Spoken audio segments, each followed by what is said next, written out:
नमस्कार दोस्तों, स्वागत है आप सभी का आपके अपने YouTube channel all exam guide गुरु पर। दोस्तों आप देख रहे हैं फ्री वीडियो जीके के मोस्ट इंपॉर्टेंट 100 क्वेश्चंस का वीडियो। एक ही वीडियो में 100 प्रश्न लेटेस्ट एग्जाम पैटर्न पर जो सबसे ज़्यादा पूछे जा रहे हैं उन्हीं प्रश्नों को संग्रहित करके आपके लिए ये वीडियो बनाया गया है। वीडियो सभी एग्जाम्स के लिए इंपॉर्टेंट है तो अपने सभी ग्रुप में ज़रूर शेयर कर दीजिएगा। अच्छा लगे तो लाइक करिएगा, चैनल पर नए हैं तो सब्सक्राइब कर लीजिएगा जिससे रोज के वीडियोज़ की नोटिफिकेशन आपको मिल सके। चलिए हम शुरू करते हैं वीडियो। सबसे पहला प्रश्न देख लेते हैं। तो भारत का पहला जो चंद्र मिशन था मून इंपैक्ट प्रोब, इसने चंद्रमा पर कदम कब रखा था? तो भारत का पहला जो मिशन था मून इंपैक्ट प्रोब, इसने चंद्रमा पर 14 नवंबर सन 2008 को कदम रखा था। श्रेणी में जोड़े गए प्रतिरोध का मान बढ़ाने से वोल्ट मीटर की सीमा कैसी हो जाती है? तो श्रेणी में जोड़े गए प्रतिरोध का मान बढ़ाने से वोल्ट मीटर की सीमा बढ़ जाती है।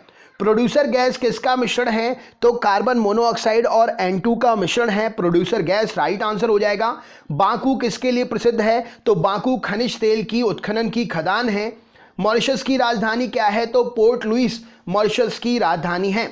वह सदन कौन सा है जिसका अध्यक्ष उसका सदस्य नहीं होता है? तो राज्यसभा वह सदन है जिसका अध्यक्ष उसका सदस्य नहीं होता है। किसमें श्वसन के दौरान ऊर्जा निकलती है? तो माइटोकॉन्ड्रिया में श्वसन के दौरान ऊर्जा निकलती है, इसीलिए इसे ऊर्जा का पावर हाउस भी कहते हैं। पन्नालाल घोष का संबंध किससे है? तो पन्नालाल घोष बांसुरी वादक हैं। स्वाइन फ्लू वायरस का नाम क्या है? तो स्वाइन फ्लू वायरस का नाम H1N1 है। अगला क्वेश्चन, राज्य मंत्रिपरिषद किसके प्रति उत्तरदायी होता है? तो राज्य विधानसभा के प्रति राज्य मंत्रिपरिषद उत्तरदायी होता है। वेग और द्रव्यमान का गुणनफल क्या कहलाता है? तो वेग और द्रव्यमान का गुणनफल संवेग कहलाता है। साइंस सिटी कहां पर है? तो साइंस सिटी कलकत्ता में स्थित है। निजी क्षेत्र में देश का सबसे बड़ा बैंक कौन सा है? तो निजी क्षेत्र में देश का सबसे बड़ा बैंक ICICI बैंक है। कांग्रेस के बेलगाम अधिवेशन जो कि 1924 में कौन सी भाषा को सर्वप्रथम राष्ट्रभाषा के रूप में प्रस्तुत किया गया? तो कांग्रेस के बेलगाम अधिवेशन 1924 में राष्ट्रभाषा के रूप में हिंदी को प्रस्तुत किया गया। आधुनिक देवनागरी लिपि का प्राचीन रूप क्या है? तो आधुनिक देवनागरी लिपि का प्राचीनतम रूप ब्राह्मी लिपि है। मंदिर निर्माण कला और जन्म कौन से काल में हुआ? तो गुप्त काल में मंदिर निर्माण कला का जन्म हुआ। गाजी की उपाधि धारण करने वाला दिल्ली सल्तनत का पहला शासक कौन था? तो गाजी की उपाधि धारण करने वाला दिल्ली सल्तनत का पहला शासक गयासुद्दीन था। दूरबीन का आविष्कार किसने किया? तो गैलीलियो ने दूरबीन का आविष्कार किया था। मोहिनीअट्टम कहाँ का नृत्य है? तो मोहिनीअट्टम केरल का नृत्य है। विद्युत मरकरी लैंप में पारा भरा रहता है कैसे? तो कम दाब पर पारा भरा रहता है। शेरशाह सूरी मार्ग को ग्रैंड ट्रंक रोड नाम किसने दिया? तो लॉर्ड ऑकलैंड ने शेरशाह सूरी मार्ग को ग्रैंड ट्रंक रोड नाम दिया। भाषाई आधार पर गठित होने वाला देश का पहला राज्य कौन सा है? तो आंध्र प्रदेश भाषाई आधार पर गठित होने वाला देश का पहला राज्य है। पंचम पाद नदी घाटी परियोजना कौन सी नदी पर है? तो गोदावरी नदी पर पंचम पाद नदी घाटी परियोजना है। राज्यपाल पद पर नियुक्ति के लिए उम्मीदवार की कम से कम कितने वर्ष आयु सीमा होनी चाहिए? तो 35 वर्ष होनी चाहिए। भारत में पहला डाक टिकट 1852 में कहां से जारी किया गया? तो भारत में पहला डाक टिकट 1852 में कराची से जारी किया गया था। तीर्थंकर शब्द कौन से धर्म से संबंधित है? तो तीर्थंकर शब्द जैन धर्म से संबंधित है। हर्ष के साम्राज्य की राजधानी क्या थी? तो कन्नौज हर्ष के साम्राज्य की राजधानी थी। मालगुडी डेज शीर्षक पुस्तक के लेखक कौन है? तो R.K. नारायण मालगुडी डेज पुस्तक शीर्षक पुस्तक के लेखक हैं। अहोम्स का मुगलों के विरुद्ध लड़ा गया प्रथम युद्ध कौन सा था? तो भराली इस प्रश्न के लिए सही उत्तर हो जाएगा। अहोम्स का मुगलों के विरुद्ध लड़ा गया प्रथम युद्ध भराली का युद्ध था। अस्त होते समय सूर्य किसके कारण लाल दिखाई देता है? तो प्रकाश के प्रकीर्णन के कारण लाल दिखाई देता है। राज्यपाल किसके प्रति उत्तरदायी होता है? तो अपने आचरण को लेकर राष्ट्रपति के प्रति राज्यपाल जो है उत्तरदायी होता है। रैयतवाड़ी प्रथा किसने शुरू की थी? तो टॉमस मुनरो ने रैयतवाड़ी प्रथा शुरू की थी। राजस्थान स्थित इंदिरा नहर कौन सी नदी से निकली है? तो राजस्थान स्थित इंदिरा नहर सतलज नदी से निकली है। फिनलैंड की राजधानी क्या है? तो हेलसिंकी फिनलैंड की राजधानी है। समाजवादी अर्थव्यवस्था में उत्पादन के सभी कारक किसके स्वामित्व और नियंत्रण में रहते हैं? तो श्रमिक संघों के नियंत्रण में अर्थव्यवस्था में उत्पादन के सभी कारक रहते हैं। सरसों के बीज का सबसे अधिक उत्पादन करने वाला राज्य कौन सा है? तो राजस्थान सरसों के बीज का सबसे अधिक उत्पादन करने वाला राज्य है। भारत में हरित क्रांति का और एक नाम क्या है? तो कृषि क्रांति के नाम से हरित क्रांति को भारत में जानते हैं। कृष्णदेवराय ने कौन सी पुस्तक लिखी है? तो अमुक्त माल्यद कृष्णदेवराय के द्वारा लिखी गई पुस्तक है। होम रूल लीग की स्थापना किस समय हुई थी? तो प्रथम विश्व युद्ध के दौरान होम रूल लीग की स्थापना हुई थी। भारत में पहली बार सन 1853 में किस स्थान से रेल यात्रा प्रारंभ हुई थी? तो 16 अप्रैल 1853 में मुंबई से भारत में पहली बार रेल यात्रा प्रारंभ हुई। सूखी बर्फ का नाम क्या है? तो ठोस कार्बन डाइऑक्साइड को सूखी बर्फ कहते हैं। प्रकाश तरंग कैसी तरंग है? तो विद्युत चुंबकीय तरंग का उदाहरण है प्रकाश तरंग। पृथ्वी के सबसे नजदीक तारा कौन सा है? तो पृथ्वी के सबसे नजदीक तारा सूर्य है, राइट आंसर हो जाएगा। गैल्वेनोमीटर से क्या मापा जाता है? तो गैल्वेनोमीटर के द्वारा धारा को मापा जाता है। सभी मोटर वाहनों के लिए डीजल तेल अधिक पसंद किया जाता है, क्यों? तो कच्चे माल में इसका उत्पादन अधिक होता है, इसीलिए मोटर वाहनों में डीजल पसंद किया जाता है। जल लोहे में जंग लगाता है तो उसके भार, जब लोहे में जंग लगता है तो उसके भार में क्या प्रभाव पड़ता है? तो जंग लगने के बाद लोहे का भार बढ़ जाता है। फलों को कृत्रिम रूप से पकाने के लिए क्या प्रयोग करते हैं? तो इथिलीन गैस का प्रयोग करते हैं। आंतरिक संक्रमण तंत्रों की कुल संख्या कितनी है? तो आंतरिक संक्रमण तत्वों की कुल संख्या 28 है। काष्ठी आरोही लताओं को क्या कहा जाता है? तो काष्ठी आरोही लताएं कंठ लताएं कहलाती हैं।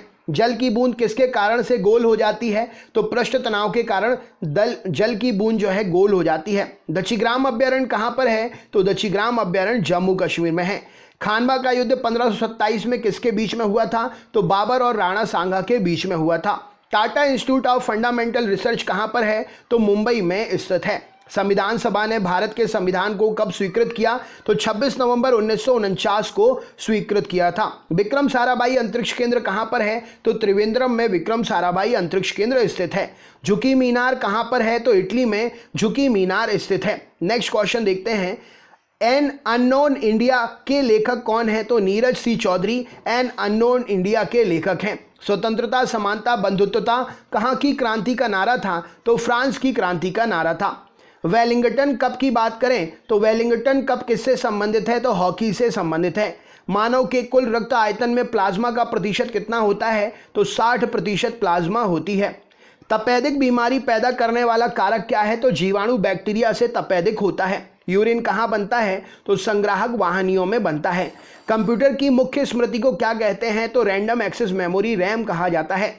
भारत में हीरे की खदान कहाँ पर है? तो मध्य प्रदेश के पन्ना में भारत में हीरे की खदान पाई जाती है। मांग का एक सामान्य नियम है, मांगी गई मात्रा बढ़ती है कब? तो कीमत घटने के बाद में मात्रा बढ़ती है। उच्चतम न्यायालय में न्यायाधीश किस आयु तक अपने पद पर रहता है? तो 65 वर्ष तक अपने पद पर रहता है। भारतीय नागरिकों के मौलिक अधिकारों को कब निलंबित किया जा सकता है? तो राष्ट्रीय आपातकाल के दौरान उन्हें निलंबित कर सकते हैं। संघीय प्रकार से शासन का एक गंभीर दोष क्या है? तो पृथकता का खतरा संघीय प्रकार के शासन में गंभीर एक दोष है। ग्रीन हाउस गैस किसे कहते हैं? तो carbon dioxide gas green house gas है। काला ज्वर का संचरण कैसे होता है? तो सिकता मक्खी के काटने से होता है। बादल वायुमंडल में किस कारण से तैरते हैं? तो अपने कम घनत्व के कारण तैरते हैं। भारत में स्थापित पहला परमाणु संयंत्र कौन सा है? तो तारापुर, महाराष्ट्र भारत में स्थापित पहला परमाणु संयंत्र है। नागरिकों और विदेशी दोनों को कौन सा अधिकार प्राप्त है? तो विधिक अधिकार दोनों को ही प्राप्त है। गांधी जी के राजनीतिक गुरु कौन माने जाते हैं? तो गोपाल कृष्ण गोखले जी गांधी जी के राजनीतिक गुरु माने जाते हैं। मंत्रिपरिषद की बैठक की अध्यक्षता कौन करता है? तो प्रधानमंत्री मंत्रिपरिषद की बैठक की अध्यक्षता करता है। गांधी जी को सबसे पहले राष्ट्रपिता किसने कहा था? तो सुभाष चंद्र बोस जी ने कहा था। नादिर शाह के आक्रमण के समय दिल्ली का शासक कौन था? तो मोहम्मद शाह था। किस नदी को दक्षिण गंगा कहते हैं? तो गोदावरी को दक्षिण गंगा कहा जाता है। कौन सी नदी अपना रास्ता बदलते रहने के लिए प्रसिद्ध है? तो कोसी नदी, जिसे बिहार का शोक भी कहते हैं, अपना रास्ता बदलता रहने के लिए प्रसिद्ध है। ऊंचे क्षेत्रों में लैटेराइट मिट्टी की संरचना कैसी होती है? तो अम्लीय प्रकृति की होती है। पश्चिमी घाट पर्वतमाला का दूसरा नाम क्या है? तो सह्याद्री पर्वतमाला कहते हैं। संयुक्त राष्ट्र संघ का पहला महासचिव कौन है? तो त्रिगवेली, जो कि नॉर्वे से हैं, राइट आंसर हो जाएगा। ट्रांस ऑस्ट्रेलियन रेलवे के टर्मिनल कौन है? तो पर्थ और कालगुरलाइस ट्रांस ऑस्ट्रेलियन रेलवे के 2 टर्मिनल हैं। समग्र रूप से भारतीय संविधान कब लागू हुआ? तो 26 जनवरी 1950 को लागू हुआ। अगला क्वेश्चन देख लेते हैं। प्रश्न है आपके सामने, भारत का प्रधानमंत्री बनने के लिए न्यूनतम आयु कितनी है? तो 25 वर्ष न्यूनतम आयु है। भारत के महान्यायवादी की नियुक्ति कौन करता है? तो राष्ट्रपति साहब करते हैं। भारत का प्रथम परमाणु पनडुब्बी का नाम क्या है? तो आईएनएस चक्र इस प्रश्न के लिए सही उत्तर हो जाएगा। राज्यसभा की प्रथम महिला सचिव कौन है? तो राज्यसभा की पहली महिला सचिव बीएस रमा देवी, जो कि 1993 में बनी थी। देश की प्रथम महिला राजदूत कौन है? तो विजय लक्ष्मी पंडित जी, सोवियत संघ रूस की 1947 में महिला राजदूत पहली बनी थी देश की। राइट आंसर हो जाएगा। केंद्रीय व्यवस्थापिका का प्रथम महिला सांसद कौन है? तो राधाबाई सुब्बारायन 1938 में केंद्रीय व्यवस्थापिका की पहली महिला सांसद बनी थी। देश की प्रथम महिला न्यायिक अधिकारी मुंसिफ कौन बनी थी? तो देश की प्रथम महिला न्यायिक अधिकारी अन्ना चांडी जी बनी थी। अगला क्वेश्चन देखते हैं। भारत का प्रथम परमाणु रिएक्टर का नाम क्या है? तो अप्सरा भारत का प्रथम परमाणु रिएक्टर है। राज्यसभा की प्रथम महिला उपसभापति? तो वॉयलेट अल्वा 1962 में राज्यसभा की प्रथम महिला उपसभापति बनी थी। देश के किसी राज्य की मुख्यमंत्री बनने वाली पहली महिला अभिनेत्री कौन थी? तो जानकी रामचंद्रन तमिलनाडु में 1987 में देश के राज्य की मुख्यमंत्री बनने वाली पहली महिला अभिनेत्री थी। दोस्तों, आगे की सीरीज नेक्स्ट वीडियो में आपको कराई जाएगी। अगर आप चैनल पर नए हैं तो चैनल सब्सक्राइब कर लें, वीडियो को लाइक करके अपने दोस्तों को ज़रूर शेयर करिएगा। और अगर आपने अभी तक हमारी लाइव क्लासेस ज्वाइन नहीं करी है तो हमारी लाइव क्लासेस ज़रूर ज्वाइन करें। फ्री लाइव है, प्रतिदिन होती है सुबह 7:30 बजे से जीके और रात में 8:30 बजे से वन लाइनर। बहुत बहुत धन्यवाद वीडियो अंत तक देखने के लिए। आपका दिन शुभ हो।